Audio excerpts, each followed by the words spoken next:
읽겠습니다. 두 사람이 성령의 버리심을 받아 실루기아에 내려가 거기서 배 타고 구브로에 가서 실라미에 이르러 하나님의 말씀을 유대인의 여러 회당에서 전하세 요한을 수행원으로 두었더라. 온 성 가운데로 지나서 바보에 이르러 바 예수라는 유대인 거짓 선지자인 마수사를 만나니 그가 총독 서기오 바울과 함께 있으니 서기오 바울은 지혜 있는 사람이라 바나바와 사울을 불러 하나님의 말씀을 듣고자 하더라. 이 마수사 엘루마는 이 이름을 번역하면 마수사라.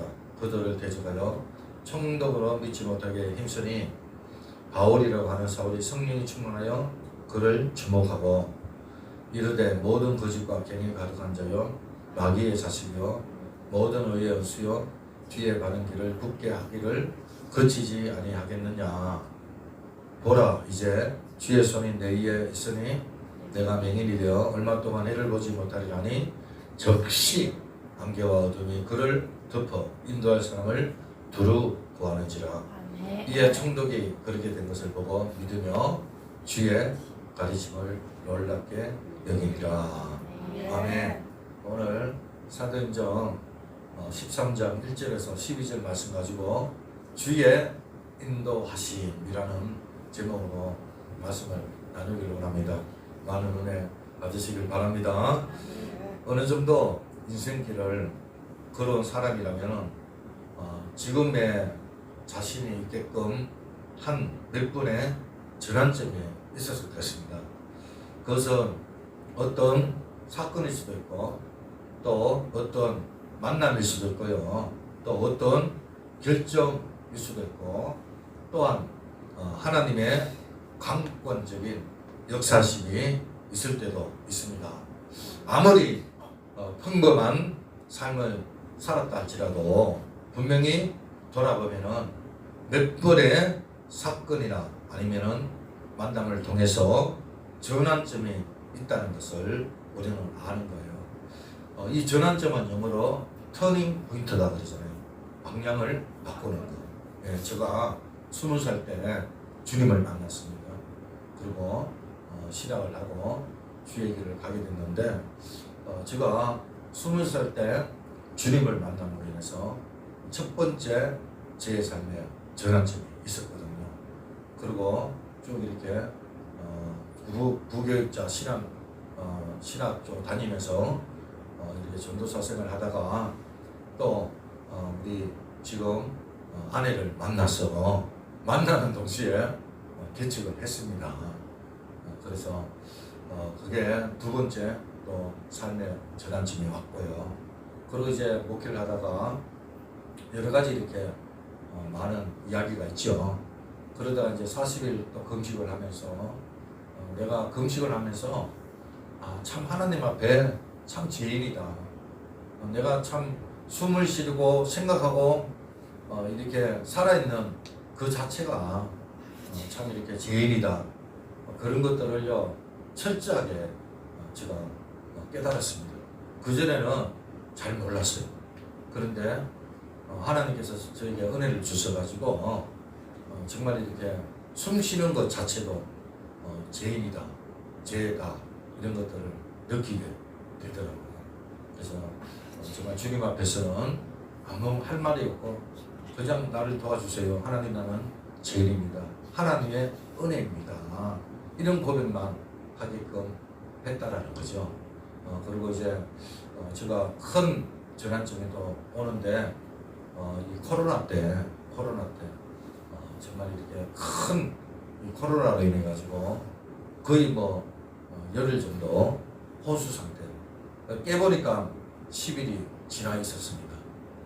그래서 그 코로나를 통해서 다시 한번 하나님의 영성을 듣고요.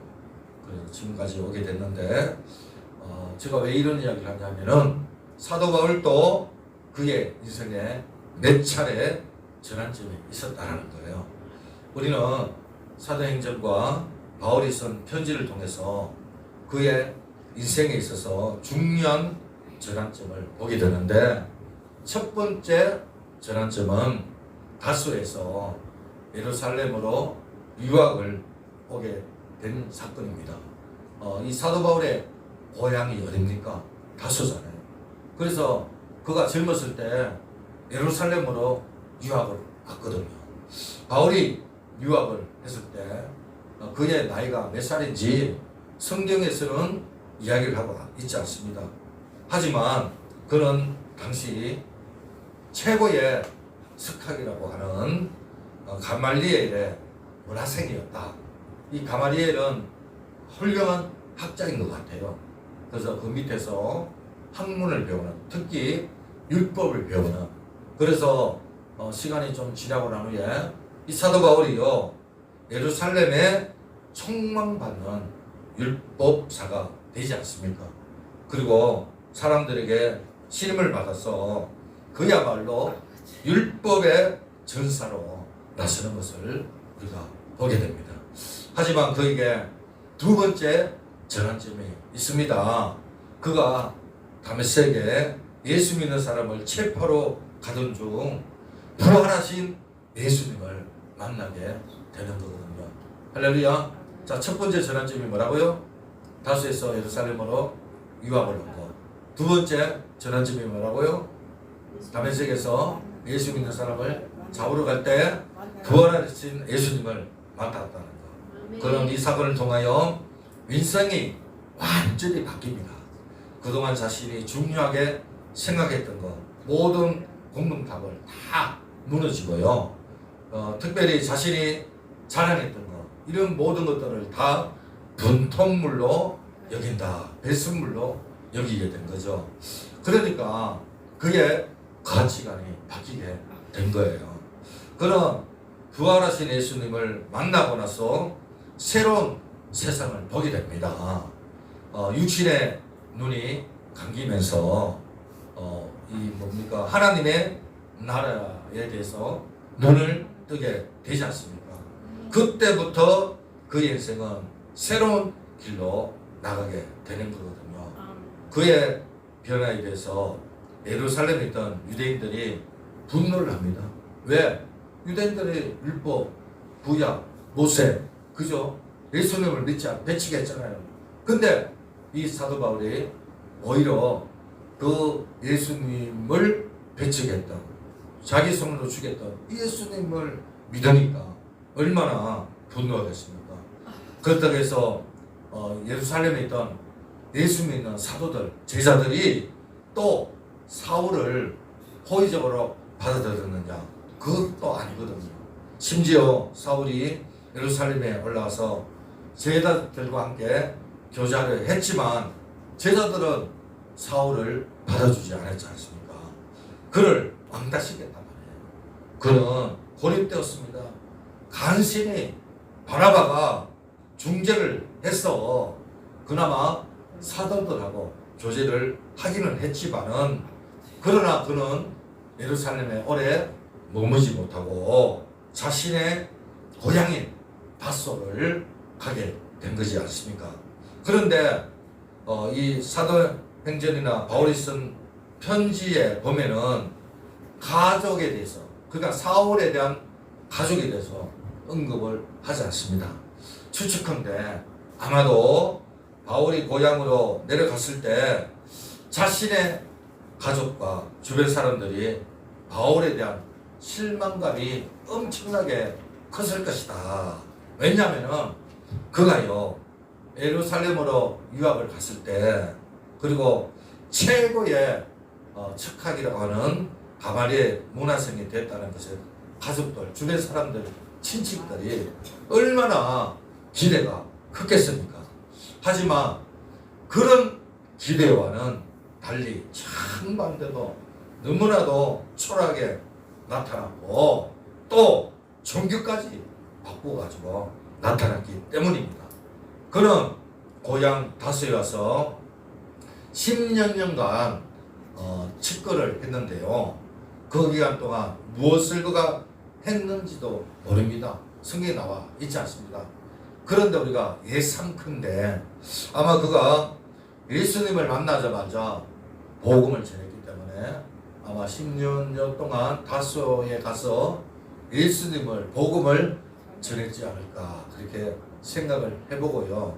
또 어떤 주회가들은 복음을 전하기보다는 오히려 말씀을 연구하고 자신의 신학 체계를 세우는데 많은 시간을 가질 것이다. 그런 주장도 있습니다.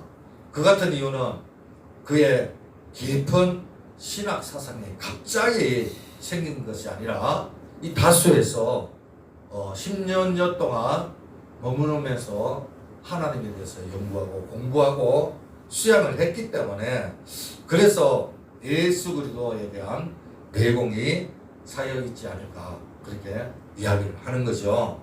그러니까 다소에서 있었던 시간은 바울에게 있어서 자신의 내면을 채우는 시간이었다. 할렐루야. 네. 내면을 집중하세요. 다 보입니다. 무슨 생각까지 하는지 다 들립니다. 그러니까 집중하세요. 그래서 첫째 이 전환점이 뭐라고요? 다메섹에서가 아니고 첫 번째 다수에서 예루살렘에 유학 갔고 두 번째는 다메섹에서 예수님 만나고 그죠? 이렇게 이야기하고 그래서 이제 예수님 만나고 배척을 당하고 미루고 왔잖아요. 그죠?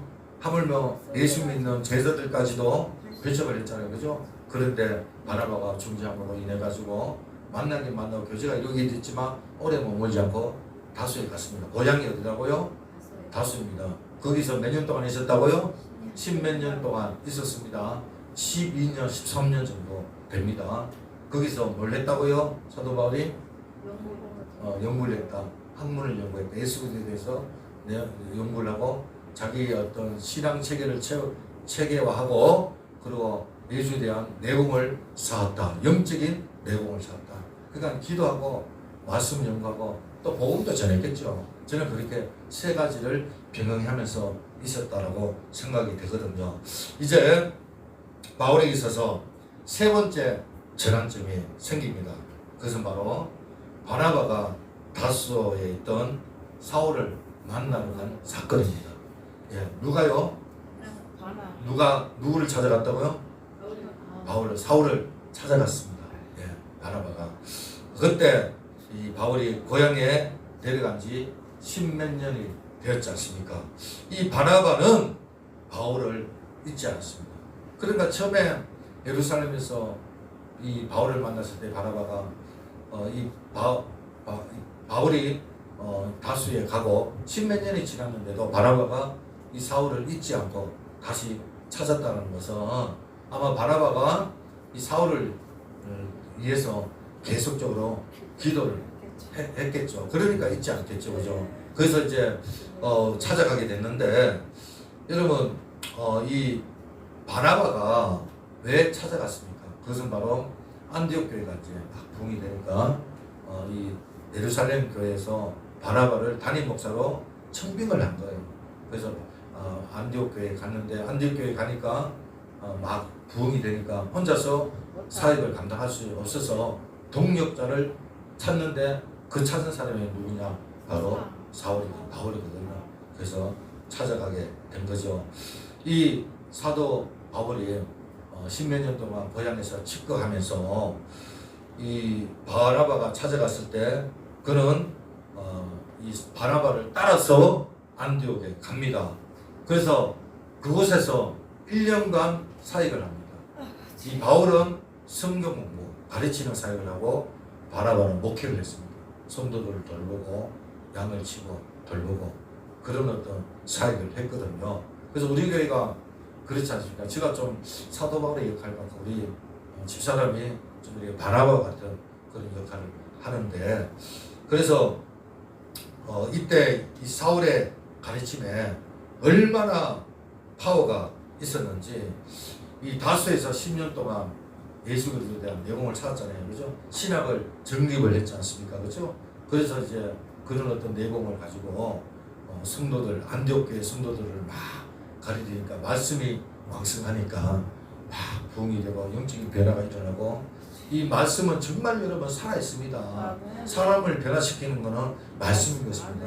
예, 내가 이 복음을 부끄러워하지 아니하노니 이 복음은 모든 믿는 자에게 구원을 베푸시는 하나님의 능력이 된다 그랬잖아요. 아멘. 아멘. 아멘. 그래서 사도 바울이 말씀을 공부하고 가르치고 양육하고 했을 때 비로소 안디옥 교회에서요 그리스도인이라고 주변의 사람들이 그리스도인이라고 부르게 된 줄로 믿습니다. 아멘. 네, 우리는 언제까지 양육해야 되냐?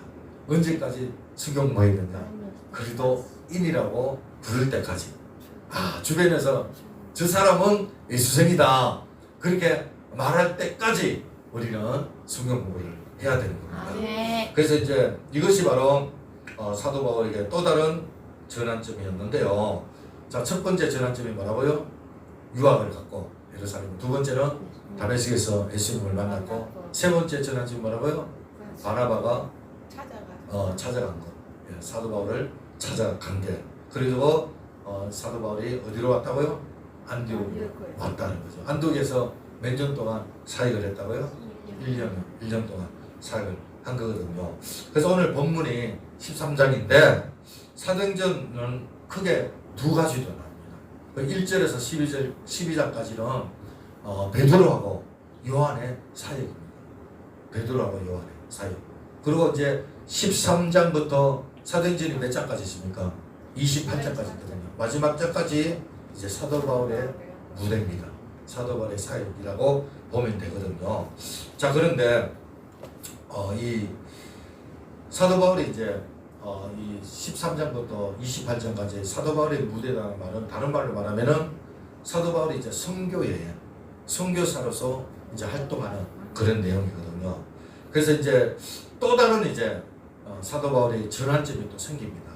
그게 바로 오늘 본문의 1절인데 한번 볼까요? 다 같이 시작. 안디옥 교회에 선지자들과 교사들이 있으니 곧 바나바와 미게를 하는 시몬과 구레네 사람 루디오와 분부한 헤롯의 전동생 만나님과 및 사울이다. 몇 명이에요 사람이? 예? 몇 명이에요? 5명이죠? 네. 5명이고요. 자, 이 5명인데 이 교회 지도자들이 모여서 뭘 합니까? 금식을 해요. 기도를 해요. 그런데 그런 가운데서 성령이 임합니다.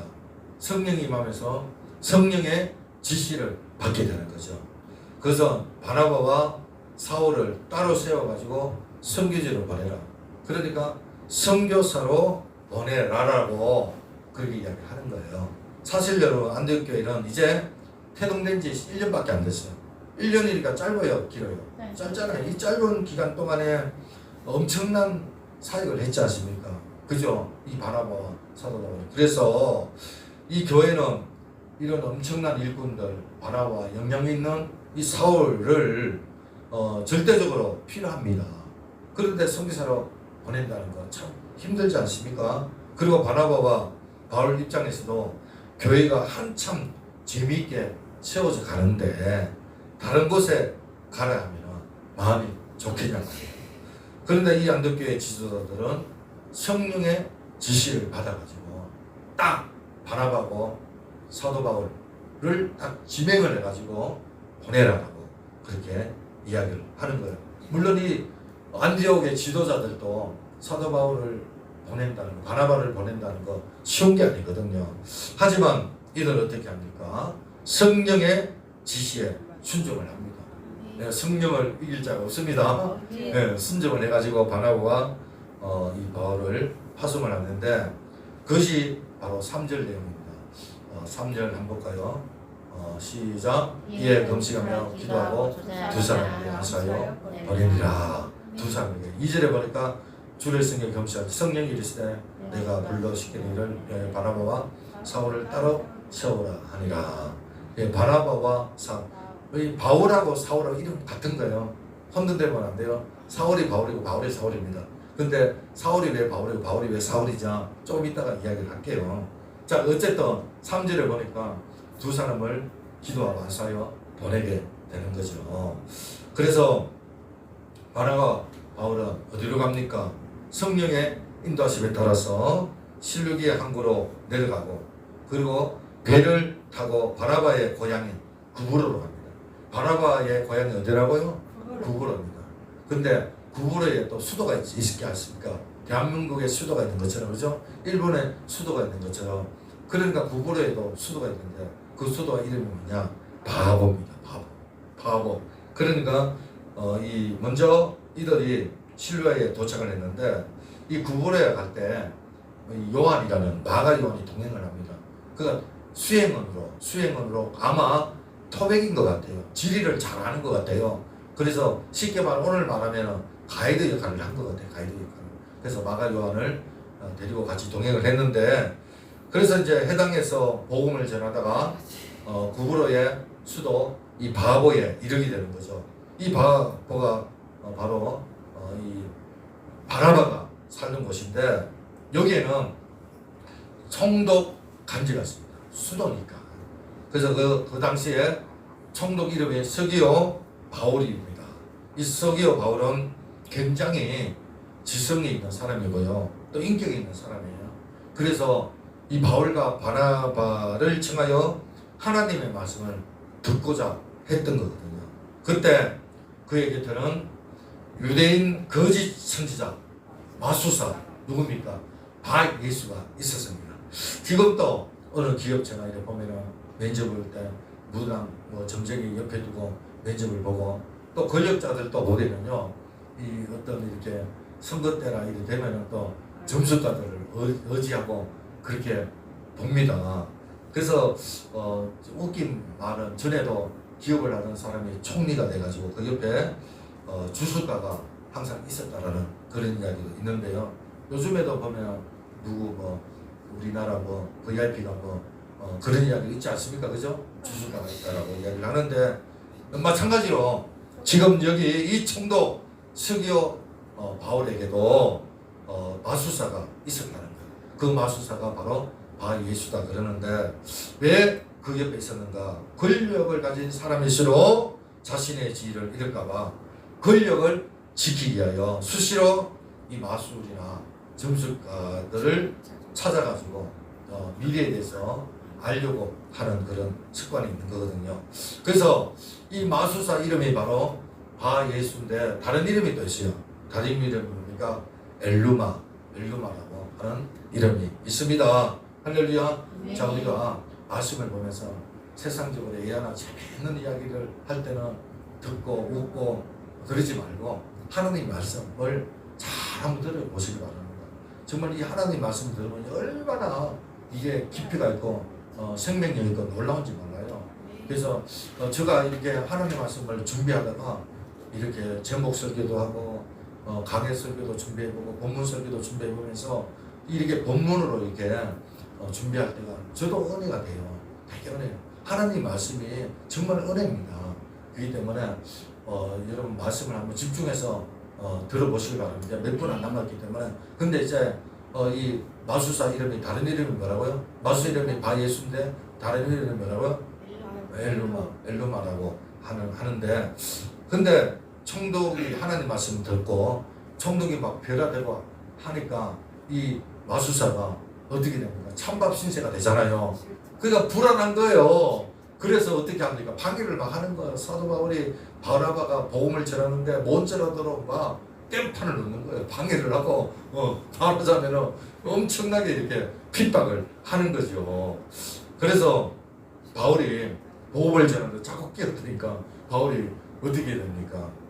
해방을 녹하니까 바울이 이 저주를 합니다. 자 보세요. 9절에 보니까 시작. 바울이 가는 사울이 성령이 충만해 그를 주목하고 이르되 모든 거짓과 악행이 가득한 자요. 그 누구한테 이야기하는 거예요?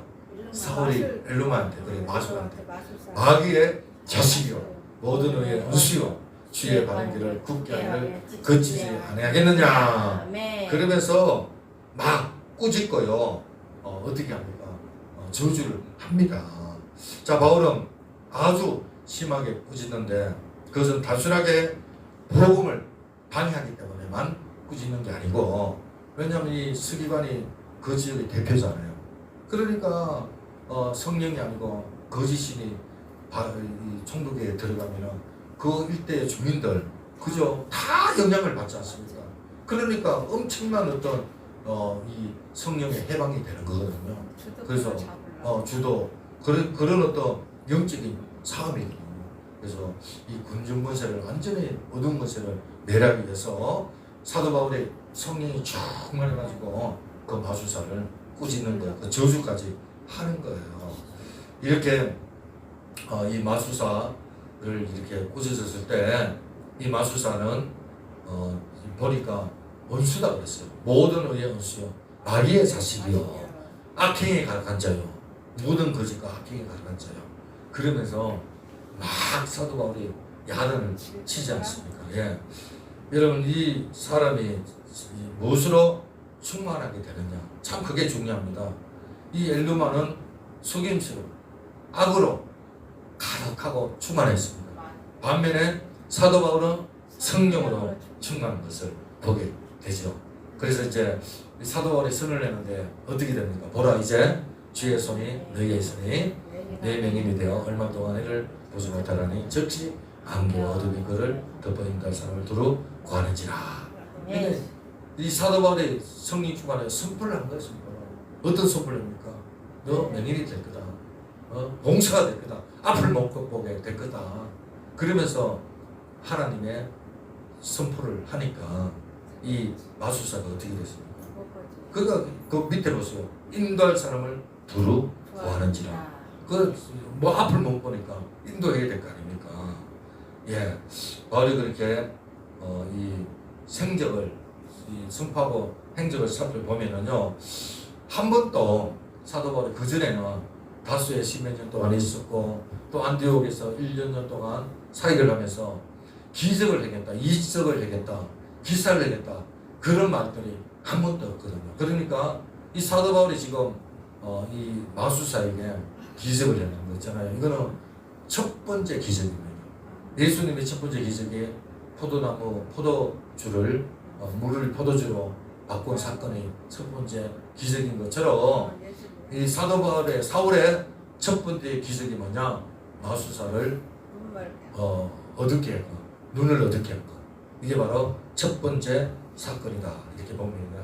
그래서 여러분, 이게 왜 의미가 있느냐 하면은요, 오늘 11절에 보니까 즉시 안개와 어둠이 그를 덮었다 그랬잖아요. 그죠? 그러니까 바울이 선포한 대로 이 엘루마가 앞을 보지 못하기 때문에 바로 그를 인도할 사람을 찾았는데, 이 사건은 단순하게 바울이 선포해서 저주해서 마술사가 뭐 맹인이 되었다, 그 이상의 의미가 있는데, 여기서 바울의 인생에 있어서 완전히 또 다른 전환점이 되는 거예요. 또 다른 완전히 또 다른 삶의 터닝 포인트가 됩니다. 이전까지만 해도 이런 기적이 일어나지 않는데, 이제는 사도 바울이요, 완전히 이제 구체적으로 이방 선교로 나서리야. 할렐루야. 그래서 그랬는지 몰라도 이 사건이 있고 난 후에 다시 돌아가서 전도 2차, 3차, 4차 여행까지 갑니다. 1차로 끝나지 않습니다. 이제 본격적으로 이 사건이 있고 난 후에 이 사도 바울이요, 완전히 변하게 되는 거거든요. 그리고 9절에 보니까 성령이 충만하여 그랬잖아요. 성령이 충만, 이제 말리지 못하는 거예요. 그래서 제가 무슨 말을 하려고 하냐면은, 사울이라는 이름이 있고 바울이라는 이름이 있잖아요. 이 사울이라는 이름은 고향 이름입니다. 그러니까 다소, 예루살렘 이름이에요.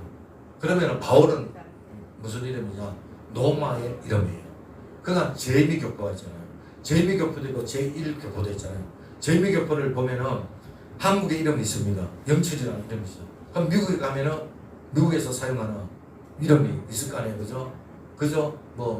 다니엘이라니까 이름이 있어요. 미국에 사용하는 미스터 존, 그리고 하여튼 이름이 있어. 그러니까 두 가지 이름을 쓰는 거거든요. 이 사도 바울도 마찬가지. 이제는 보세요. 로마를 향해서, 지금 로마를 향해서 선교를 가야 되는 거예요.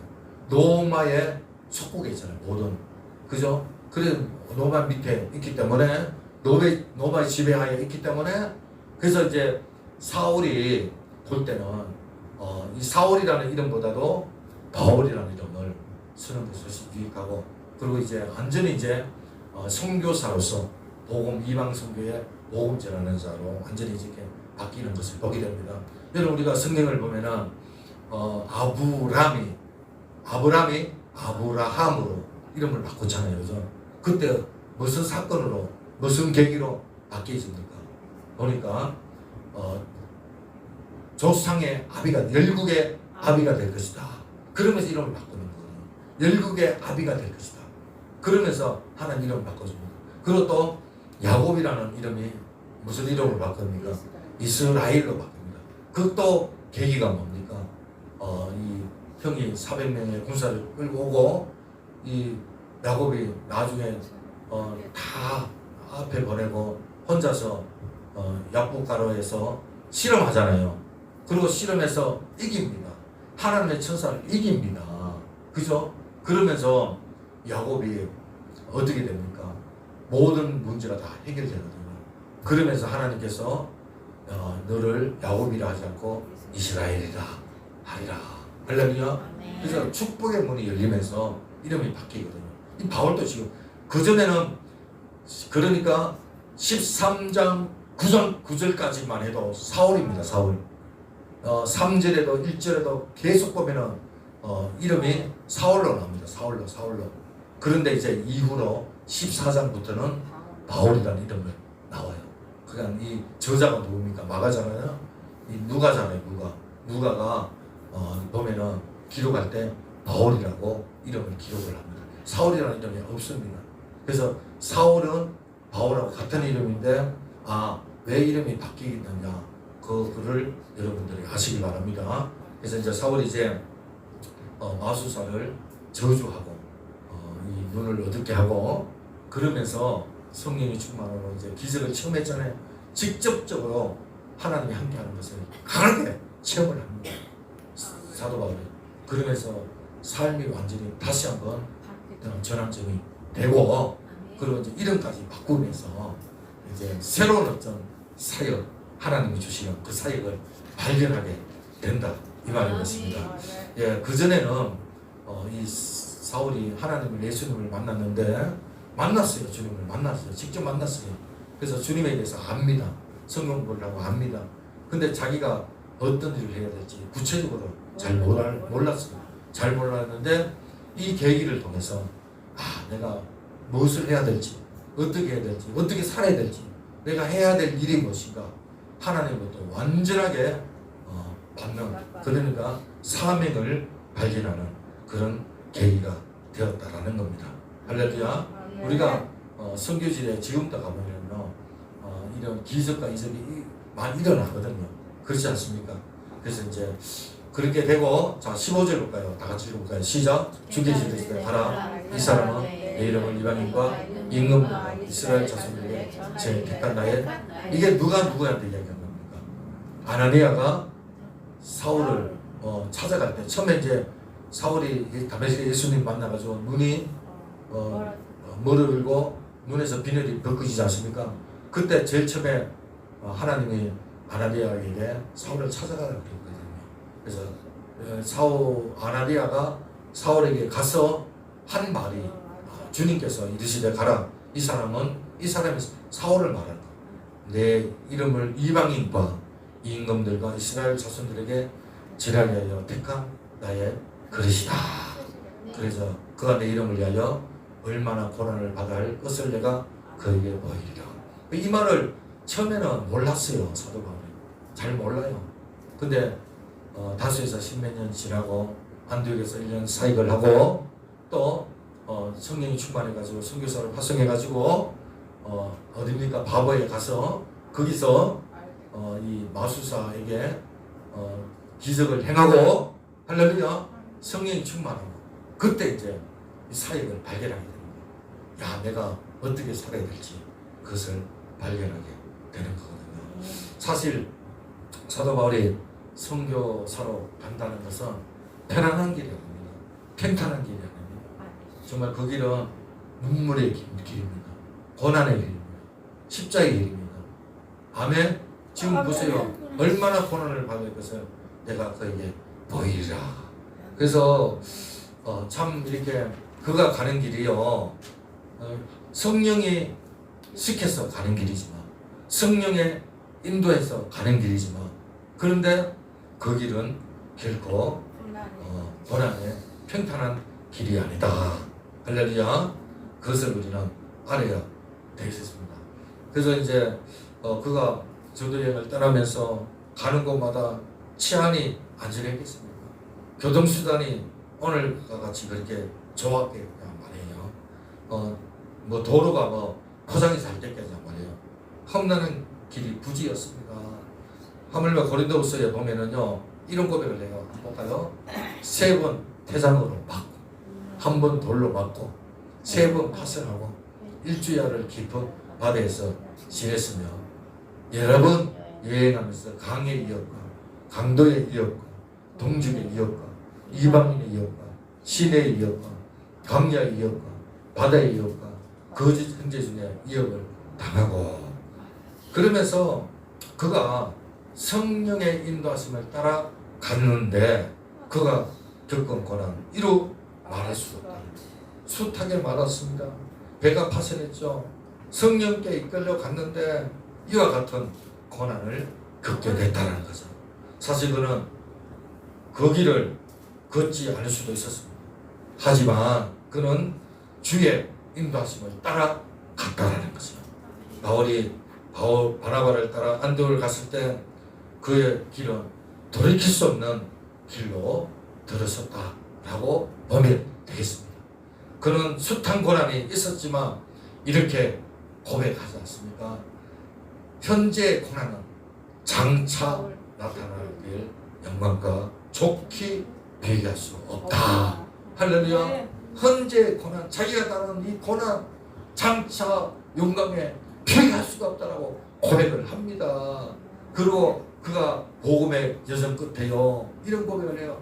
나의 달려갈 길과 주 예수께 받은 사명 곧 은혜 복음 증거하는 일에 나의 생명을 조금도 귀하게 여기지 않겠다 하면서 고백을 해요. 그리고 디모데에서 이런 고백도 해요. 나에게 의의 면류관이 예비되었다라고 고백을 합니다. 아멘. 그러면서 멈추지 않아요. 그의 삶이에요. 정말 앞으로 주님을 바라보면서 가는 거거든요. 여러분 그렇습니다. 사도 바울은 주의 인도하심을 따라가는 정말 그 길에 어려움과 고난과 고통이 있었지만은 수많은 아픔이 있었지만은 그러나 그가 복음 전하는 일에 멈추지 않았다는 거예요. 왜? 하나님 나라를 소유했기 때문에, 하나님의 영광을 바라봤기 때문에, 주님을 바라봤기 때문에. 그래서 지금 고난은 장차 영광에 좋게 비교할 수 없다고 고백하는 거 아니겠습니까? 그리고 그 복음이 어느 날 우리에까지 전해진 거 아니겠습니까? 여기서 이제 우리는요, 우리 각자를 한번 돌아봐야 되겠습니다. 여러분 예배 오는데 더워서 예배 못 오겠다라는 말이 여러분 입에서 나올 수가 있냔 말이에요. 여러분 우리가 사도 바울을 생각하면서 여러분 우리가 이 핑계 저 핑계로 우리가 될 수가 있겠냐? 여러분 우리 자신을 한번 돌아보시길 바랍니다. 여러분 인생에 있어서 몇 분의 전환점이 있었습니까? 한번 돌아보시길 바랍니다.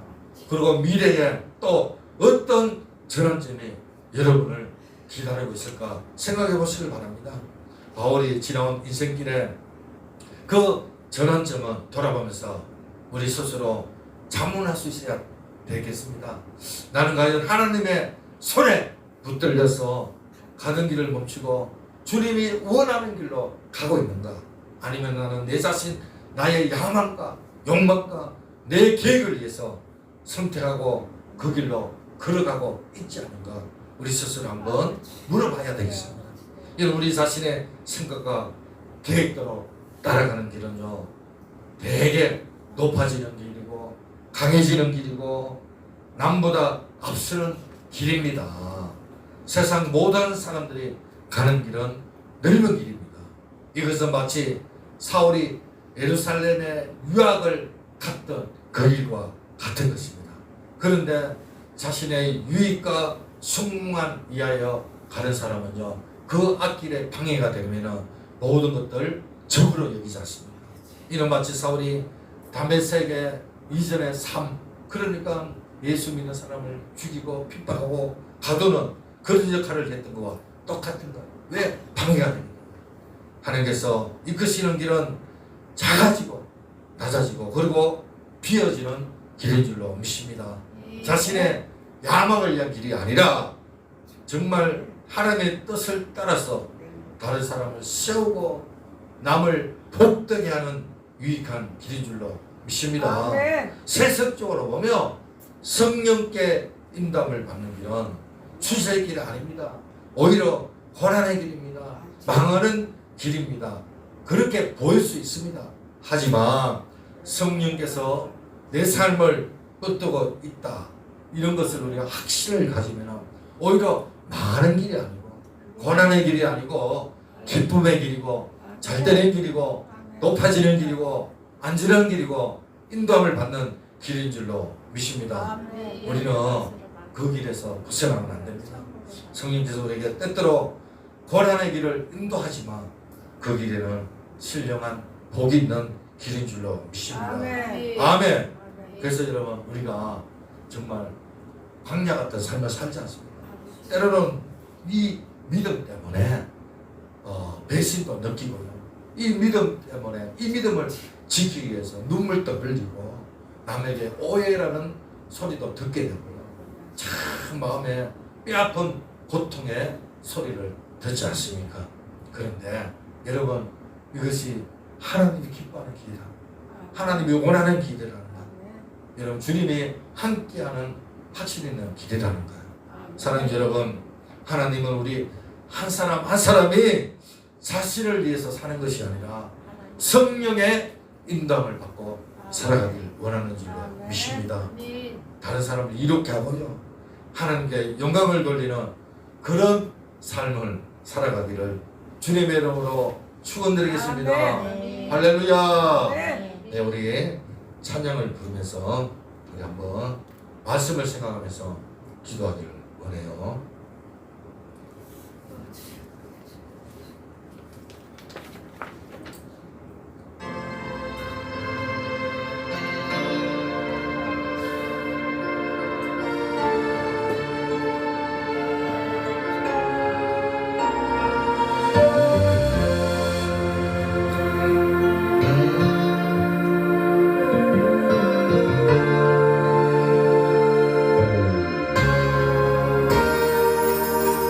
나를 지으시니가 하나님,